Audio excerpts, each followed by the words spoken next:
हजुरहरूलाई एकदमै छिटो रोपेर आम्दानी चाहिने फलफुलको बिरुवा चाहिएको छ भने धेरै मेहनत पनि गर्नु नपर्ने यो मैले अहिले भिडियोमा देखाइरहेको लहरे आँप हो, इङ्ग्लिसमा प्यासन फ्रुट स्विट ग्रानाडिला भन्ने भेराइटीको।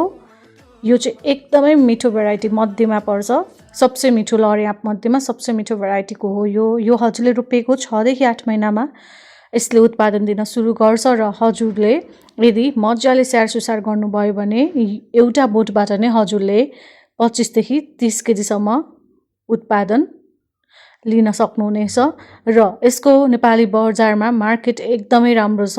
केजीको 12 देखि 1800 रुपैयाँ केजीसम्म पर्छ। नेपालमा यो खेती खासै गरेको छैन, 1-2 जनाले अहिले भर्खर यसपालिदेखि स्टार्ट गर्नुभएको छ, त्यो पनि हाम्रैबाट लग्नु भएको छ धेरैजनाले बिरुवा, हामीले नै उहाँहरूलाई बनाएर दिएको छौँ यसपालि।